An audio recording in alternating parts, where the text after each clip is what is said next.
Hello everyone, welcome to my YouTube channel. तो आज से हम लोग जो है क्लास 6 की हिस्ट्री शुरू करने वाले हैं फिर से।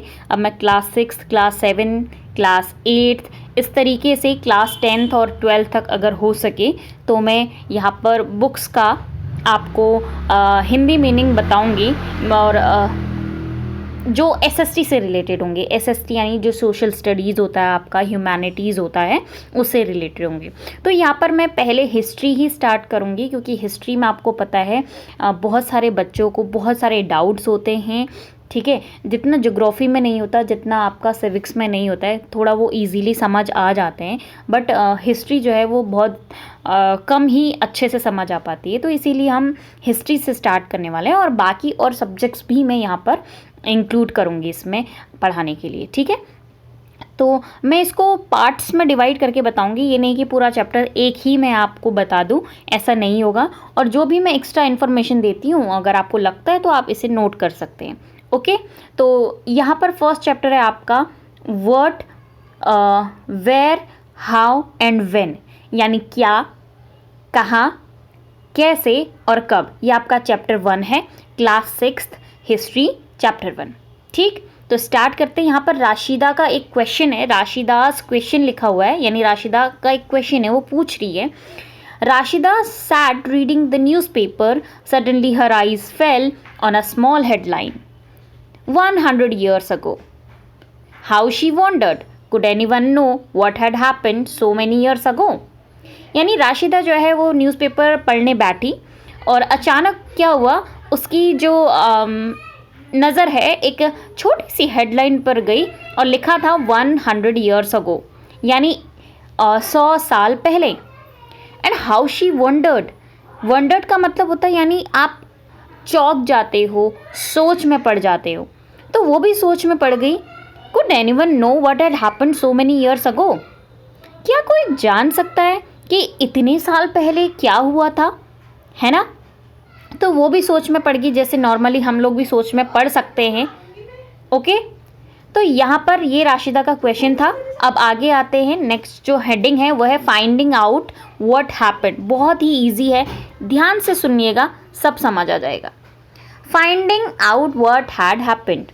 ओके, मतलब कि आप अब अगर आपको पता है कि 100 साल पहले क्या हुआ था, अगर आप पता कर सकते हो तो आप फिर सोच में पड़ जाओगे, यार मैं 100 साल पहले क्या हुआ था या 1000 ईयर्स अगो क्या हुआ था। अगर मैं जान सकती हूँ तो मैं क्या क्या जान सकती हूँ कि पास्ट में क्या हुआ था, किन किन चीज़ों के बारे में जान सकती हूँ।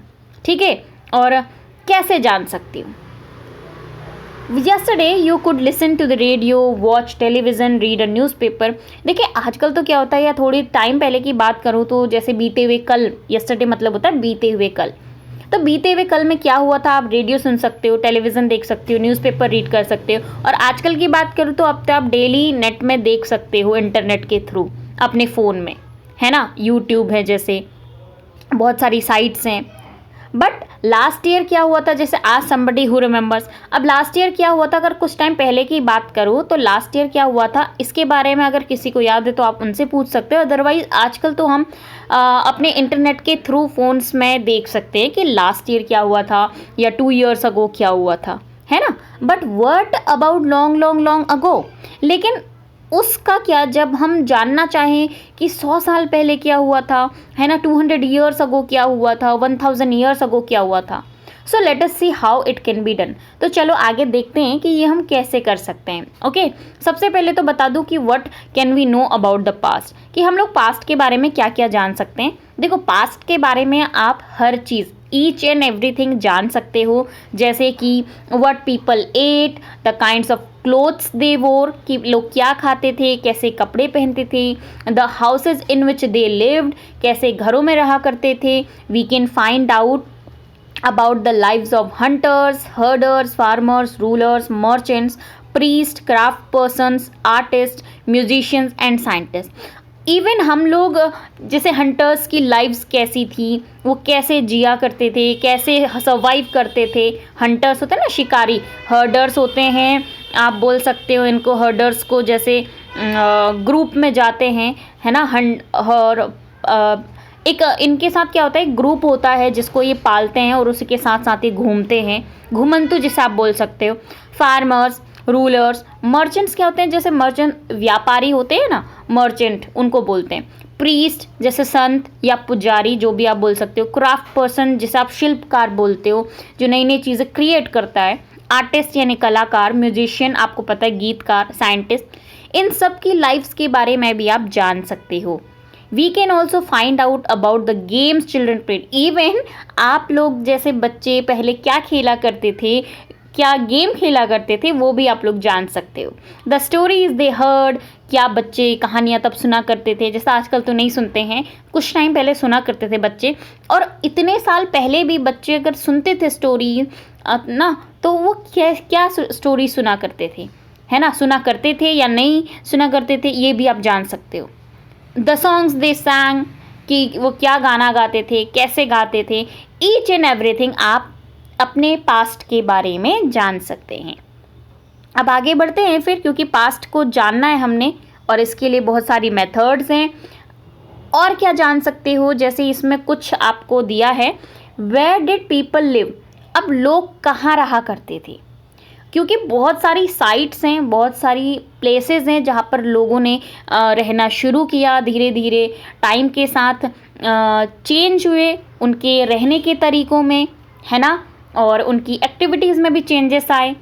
तो जैसे यहाँ पे बोल रहा है, first find the river Narmada on map 1। आपको बुक में एक मैप दिया हुआ है, उसमें आपको नर्मदा रिवर को ढूंढना है। तो अगर हम नर्मदा रिवर को ढूंढें, ठीक है, मैप में जाते हैं, ये आपका मैप है, यहाँ पे नर्मदा रिवर देखिए, नर्मदा रिवर ये है, ये नर्मदा रिवर है। और यहाँ पर से एक और चीज़ देखो आप, नर्मदा रिवर फ्लो कर रही है विंध्या रेंज और सतपुरा रेंज के बीच में, ठीक है। यहाँ पर आप देखो, जो आपकी नर्मदा रिवर है वो कैसे फ्लो कर रही है, बीच में है विंध्या रेंज और सतपुरा रेंज की, ठीक है। तो इस बात का आप यहाँ पर ध्यान रखो कि जो नर्मदा रिवर है वो विंध्या और सतपुरा रेंज के बीच में फ्लो कर रही है। अच्छा, नर्मदा रिवर का मैं ओरिजिन भी बता देती हूँ। जो नर्मदा रिवर है ये ओरिजिनेट कहाँ से होती है, ये होती है एमपी के, जो एमपी है ना, मध्य प्रदेश, उसके वहाँ पर एक अमरकंटक रेंज है या अमरकंटक हिल्स बोल सकते हो, यहीं से नर्मदा का ओरिजिन है, यहीं से नर्मदा आपकी शुरू होती है फ्लो करना, ठीक है। तो ये नर्मदा आपको मिल गया, जैसे कि आपको बोला गया था कि नर्मदा रिवर को ढूंढो, लोकेट करो, तो ये आपने ढूंढ लिया है इस तरीके से। अब आप देखिए वो कहना क्या चाह रहे हैं इसके बारे में, ठीक है। एक मिनट, यस, अब वो कहना क्या चाह रहे हैं नर्मदा रिवर के बारे में कि यहाँ पर क्या हुआ करता था, वो भी हम देख लेते हैं। तो देखिए, people have lived along the banks of this river. Okay, तो ये कहना चाह रहे हैं कि नर्मदा जो रिवर है, जो आपने अभी मैप में लोकेट करके देख ली है, तो यहाँ पर इस रिवर के किनारों पर लोग सेवरल 100,000 ईयर्स अगो रहा करते थे।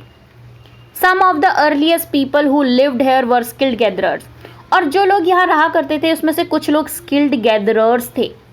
स्किल्ड गैदरर्स क्या होता है, अच्छे खासे सीखे हुए गैदरर्स थे। गैदरर्स को हिंदी में संग्राहक बोलते हैं, जो चीज़ें कलेक्ट करता है। यहाँ पे आगे दिया भी है गैदरर्स कौन होते हैं, people who gathered their food, वो गैदरर्स होते हैं। And they knew about the vast wealth of plants in the surrounding forest. और उनको पता है कि उनके चारों ओर फॉरेस्ट में जो प्लांट्स की जो वेल्थ है, किस किस टाइप की प्लांट्स हैं, किस प्लांट को कब खाना होता है, कब उसका मैच्योर स्टेट आता है कि हम उसको भाई खा पाएँ, इस तरीके से उनको हर चीज़ पता थी, क्योंकि स्किल्ड गैदरर्स थे। फ्रूट्स कब पकते हैं, कौन सा फ्रूट कब कहाँ पकेगा, है ना, कौन से दूसरे फॉरेस्ट में वो प्रोड्यूस होगा। तो इस तरीके से काफ़ी अच्छे स्किल्ड गैदरर्स यहाँ पर रहे हुए हैं। And they also hunted animals. Even इन्होंने एनिमल भी हंट किए हैं अपने लिए, अपने सर्वाइव के लिए, करने के लिए, ठीक। नेक्स्ट आपकी जो लोकेशन है वो आपको बोल रहे हैं कि भाई सुलेमान और किरथर हिल्स को देखो। और अब मैं बता दूं, जो सुलेमान और किरथर हिल्स है प्रेजेंट डे का पाकिस्तान में ये हैं आपका इसका लोकेशन। सुलेमान और किरथर हिल्स का अगर आप प्रेजेंट डे में देखोगे तो ये पाकिस्तान में इनकी लोकेशन है। अगर बहुत पहले की बात करूं, क्योंकि बहुत पहले तो ऐसा नहीं था ना डिवाइड कि ये इंडिया, ये पाकिस्तान है, ये चाइना है, तो पहले तो सब एक ही था। तो यहाँ पर के जो लोग थे, some of the areas where women and men first began to grow crops, यही वो एरियाज थे जहाँ पर मेन वुमेन इन सब ने क्या किया, क्रॉप्स ग्रो करना शुरू किया, जैसे वीट, बार्ले। और ये बात है 8000 ईयर्स अगो की। यहाँ पर people also begin rearing animals, लोगों ने एनिमल्स को रियर करना यानी पालना भी शुरू किया, जैसे शीप, गोट, कैटल जैसे काव हो गया, है ना, ऑक्स, बैल हो गया, एंड लिव्ड इन विलेजेस, और वो विलेजेस में रहने लगे। अब नेक्स्ट थर्ड लोकेशन है आपकी Garo hills to the north east and the Vindhyas in central India. Garo hills जो आपको नॉर्थ ईस्ट में मिल जाएंगे, विंध्यास जो आपको सेंट्रल इंडिया में मिल जाएगा। अभी मैं आपको लोकेशन दिखाऊंगी मैप में। गारो हिल्स, देखो गारो हिल्स आपको अभी जो मिलेगा, ये गारो रेंज जो है मेघालय में, ठीक है, मेघालय में एक गारो रेंज है जिसमें गारो हिल्स आपको मिलेगी। और यहाँ पर बहुत सारी ट्राइब्स रहती हैं, लेकिन मेजॉरिटी में आपकी जो है गारो ट्राइब है, इसीलिए इसको गारो हिल्स भी बोल सकते हो आप, या बोलते हैं, ठीक है। अब आगे क्या बोल रहे हैं, These were the sum of other areas where क्या हुआ था, where agriculture developed, जहाँ पर एग्रीकल्चर डेवलप हुआ है, ठीक है। जैसे किसकी बात कर रहे हैं, वो गारो हिल्स और विंध्यास की। The places where rice was first grown are to the north of Vindhyas, और जहाँ पर सबसे पहले राइस ग्रो हुआ था वो था नॉर्थ ऑफ विंध्या का जो एरिया है वहाँ पर, ठीक है। नेक्स्ट यहाँ पे ट्रेसिंग की बात हो रही है, river Indus and it's tributaries. Indus river है, उसकी ट्रिब्यूटरीज के बारे में बात कर रहे हैं। ट्रिब्यूटरी क्या होती है यहाँ पर इन्होंने बोला है, देखिए ट्रिब्यूटरी होती है, जैसे इंडस एक मेन रिवर है, मेन और बड़ी रिवर है, और इसमें जब ये फ्लो होती है इंडस रिवर, तो इसमें छोटे छोटे रिवर्स आकर मिल जाती हैं और ये इसकी सहायक बन जाती है। क्या बन जाती है, सहायक, जिसे आप ट्रिब्यूटरी बोलते हो इंग्लिश में, ठीक है। तो ट्रिब्यूटरीज होती हैं स्मॉल रिवर्स, ठीक है, that flow into a large river, ये होती है ट्रिब्यूटरीज। ये जो छोटी छोटी रिवर्स आकर मिल रही है ना इंडस में, ये इसकी ट्रिब्यूटरीज हैं, ओके।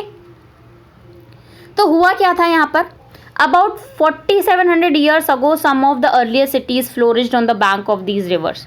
तो ये जो रिवर है, इस रिवर, इसकी ट्रिब्यूटरी के किनारे जो है 4700 ईयर्स अगो कुछ अर्लीस्ट सिटीज़ फ्लोरिश हुई थी, जैसे कि आप हड़प्पा के बारे में जानते ही हो, है ना। और अगर बात करें 2500 ईयर्स अगो, जैसे जैसे टाइम बीतता गया और ज़्यादा सिटीज़ डेवलप होने लगी, और लेकिन ये सिटीज़ अब कहीं और डेवलप हो रही हैं, जैसे गंगा और इसकी जो ट्रिब्यूटरीज हैं, यमुना, सोन, है ना, गंडक, इस तरीके से जो इस गंगा की ट्रिब्यूटरीज हैं, इसके किनारे पर भी बड़ी बड़ी सिटीज़ डेवलप होने लगी बाद में। नेक्स्ट लोकेशन अगर देखें, नेक्स्ट लोकेशन है Ganga and its tributary called the Son. अब यहाँ पे स्पेशली गंगा और उसकी ट्रिब्यूटरी है ना जो सोन, उसकी बात हो रही है। यहाँ पर हुआ क्या, एंशियंट टाइम में the area along these rivers to the south of Ganga was known as Magadha, यानी ये जो गंगा और जो इसकी ट्रिब्यूटरी सोन है, इसके साउथ का जो एरिया है ना, अर्लीस्ट टाइम में वो मगधा के नाम से जाना जाता था। और अभी की बात करें तो ये जो मगध है, ये बिहार में आपका लाई करता है। यहाँ पे बहुत ज़्यादा पावरफुल रूलर्स रहे हैं, जैसे कि आप पढ़ते हो मगध के रूलर्स के बारे में, क्योंकि देखो धीरे धीरे आपके ना स्टेट्स, प्रोविंसेस, जैसे छोटे छोटे किंगडम्स बनने शुरू हुए, फिर वो बड़ा एम्पायर किंगडम बनने लगा, है ना। तो यहाँ पर बड़े पावरफुल रूलर्स रहे तब के टाइम पर, एंड सेटअप लार्ज किंगडम, और बड़े बड़े किंगडम इन्होंने सेटअप किए। किंगडम्स क्या होते हैं, kingdoms were set up in other parts of the country as well. ऐसा नहीं कि किंगडम्स जो हैं, इतने बड़े बड़े किंगडम्स, बहुत सारे एरियाज़ को मिलाकर एक बड़ा किंगडम बनता है, ऐसा नहीं कि ये सिर्फ मगध में ही यहाँ पर सेटअप हुआ है, ये कंट्री के और पार्ट्स में भी सेटअप हुआ था। And throughout people travel from one part of the subcontinent to another. तो इतनी सारी लोकेशंस देखी आपने कि लोग कहाँ पर कैसे रहा करते थे, और वहाँ पर वो क्या क्या एक्टिविटीज़ किया करते थे, है ना। तो वो ट्रैवल किया करते थे, ये तो आपको पता ही है। Throughout people travel from one part of the subcontinent to another, है ना, इंडिया के एक पार्ट से दूसरे पार्ट, मतलब इंडिया तो तब कहा, अभी का जो इंडिया है, तो इधर एक पार्ट से दूसरे पार्ट ही ट्रेवल किया करते थे लोग। The hills and high mountains including Himalayas, deserts, rivers, seas made journeys dangerous at time. और तब के टाइम की बात सोचो, तब जब कुछ भी नहीं था, ना व्हील्स का भी इन्वेंशन हुआ है, तो जो हिल्स थे, हाई माउंटेन्स, हिमालयाज, डेजर्ट हो, रिवर हो, सीज हो, इन चीज़ों ने लोगों के लिए जर्नी को डेंजरस बनाया, लेकिन इम्पॉसिबल कभी नहीं हुआ लोगों के लिए, क्योंकि जिन लोगों को ये क्रॉस करना था वो क्रॉस कर गए, है ना। जो जिनके में इतनी वो नहीं थी पावर कि भाई वो सोच ही ना पाए, तो वो नहीं कर पाए, है ना। सो men women moved in search of livelihood as also to escape from natural disaster like floods or droughts. Sometimes men marched in armies conquering others lands. देखो होता क्या है, यहाँ पर एक क्वेश्चन बन सकता है कि भाई एंशियंट टाइम पे या अर्लीस्ट टाइम पे जो लोग हैं वो ट्रैवल क्यों करते थे एक प्लेस से दूसरे प्लेस। बहुत सारे रीजंस है, जैसे यहाँ पे एक आप दे सकते हो कि भाई लिवलीहुड, है ना, अपने लिवलीहुड को सर्च करने के चक्कर में, क्योंकि एक जगह पे ख़त्म हो जाएगी तो दूसरी जगह पे जाना पड़ेगा ना, कि कैसे सर्वाइव करेंगे नहीं तो। और या फिर जो नेचुरल डिज़ास्टर्स आते थे, फ्लड, ड्रॉट, उनसे बचने के लिए वो एस्केप कर जाते थे, भाग जाते थे एक जगह से दूसरी जगह। या फिर कभी कभी जो मेन हैं या जो लोग हैं वो आर्मीज़ में जाते थे, है ना, एज एन आर्मी वहाँ पर जाते थे, मार्च करते थे, ताकि वो दूसरे लैंड को कन्क्वेयर कर पाएँ, जीत पाएँ और अपने अंडर में ले लें। अब अगर बात करते हैं मर्चेंट्स की, मर्चेंट क्या होते हैं, व्यापारी। ये भी ट्रैवल करते थे एक जगह से दूसरी जगह, या तो वो कैरावेंस में जाते थे। कैरावेंस होता है, इनका ग्रुप होता है, ग्रुप में जब ये जाते थे उसको कैरावेन बोलते थे। या ये शिप्स में जाते थे अपनी जो भी वैल्यूएबल गुड्स हैं उसको एक जगह से दूसरी जगह ले जाने के लिए। और अगर रिलीजियस टीचर्स की बात करो कि वो क्यों जाते थे, ऑब्वियस थिंग है, आप सोचो क्यों जाएंगे, है ना। चाहे वो विलेज टू विलेज जाएं, टाउन टू टाउन जाएं, वो अपने संदेश, अपने उपदेश और अपनी सलाह देने के लिए जाते थे। Stopping to offer instructions and advice on the way. And finally, some people perhaps travel driven by spirit of adventure. या अगर कुछ बात करें, अगर ये भी नई रीज़न है, तो कुछ लोग शायद वो बोल रहे हैं एक एडवेंचर, स्पिरिट ऑफ एडवेंचर अगर उनके अंदर आ गया, कि इस एडवेंचर क्या होता है, साहसिक काम, है ना, जो आपके लिए न्यू है ना, you want to do that, risk है उसमें, बट फिर भी आपके अंदर वो फीलिंग आ रही है कि मुझे करना है भाई, ये एडवेंचर तो करना ही है ना। इसे लोगों में नई नई जगह को जानने पहचानने की जो फीलिंग होती है उसको बोलते हैं एडवेंचर करना। तो कुछ लोगों में ये फीलिंग के थ्रू भी वो एक जगह से दूसरी जगह गए। मतलब क्या है कि wanting to discover new and exciting places, and all these led to the sharing of ideas between people. और इन सारी, आप बोल सकते हो, जो लोग एक जगह से दूसरी जगह गए, इन सब चीज़ों से हुआ क्या, इसका जो कंक्लूजन है वो हुआ शेयरिंग ऑफ आइडियाज़ शेयर हुए, बहुत सारी चीज़ें शेयर हुई, और कुछ को हमने अपनाया, कुछ को नहीं अपनाया। जैसे हमारे लोग उधर गए तो उधर के लोगों ने अपनाया, उधर के लोग इधर आए तो हमने अपनाया। तो अगर आप एक बार मैप में फिर से देखने के लिए बोल रहे हैं, अगर आप देखो, hills, mountains, seas form the natural frontier of subcontinent. Natural frontier होता है आपका एक सीमा, एक बॉर्डर। तो आपके सब कॉन्टिनेंट की बात करें, जिसमें इंडिया, पाकिस्तान, नीचे जो भी नेपाल, भूटान, ये सब आ जाते हैं, तो यहाँ पर एक नेचुरल फ्रंटियर बने हुए थे, हिल्स के थ्रू, माउंटेन्स के थ्रू, सीज के थ्रू, फ्रंटियर यानी बॉर्डर्स बने हुए थे, है ना। While it was difficult to cross this frontier, और इन फ्रंटियर्स को क्रॉस करना बहुत ज़्यादा डिफ़िकल्ट था तब के टाइम पे। बट दोज हु वांटेड, लेकिन जो इसको क्रॉस करना चाहते थे, है ना, अंदर से कि हाँ हमें भाई क्रॉस करना है, उन्होंने कर दिया। And did scale the mountains and cross the seas. आगे देखें तो people from across the frontier also came into the subcontinent. अगर यहाँ से लोग गए हैं इस बॉर्डर को क्रॉस करके, इस फ्रंटियर को क्रॉस करके, तो लोग वहाँ से आए भी हैं, और यहाँ सेटल भी हुए हैं, जैसे हमारे लोग उधर सेटल हुए, कुछ वहाँ के लोग इधर सेटल हुए। तो इन सब से हुआ क्या? इन सब से हुआ ये, these movements of people enriched our cultural traditions. तो हमारा जो क्या है कल्चरल ट्रेडिशन है वो इसके थ्रू रिच हो गया। बहुत ज़्यादा वेरिएशंस आने लगे हमारे कल्चरल ट्रेडिशंस में, अलग अलग डाइवर्सिटी आपको दिखने को मिलेगी। क्यों? People have shared new ways of carving stone.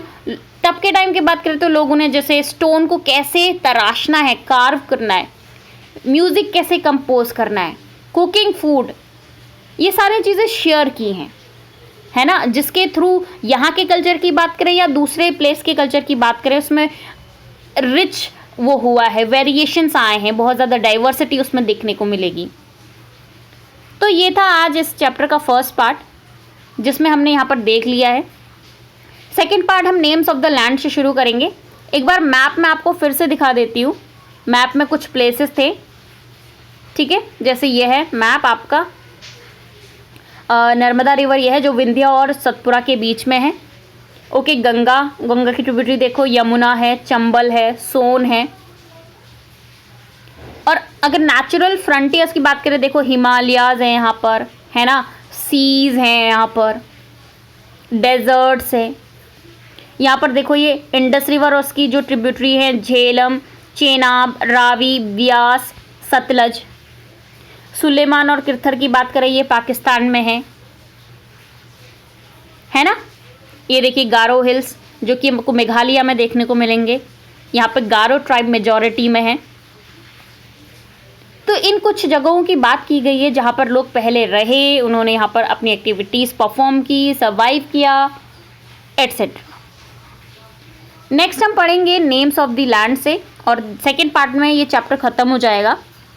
Okay, and मुझे कमेंट करके बताना कि ये कैसा लगा, कहाँ पे मुझे इम्प्रूव करना है और किस तरीके से आपको समझ आता है। ठीक, तब तक के लिए take care and bye bye.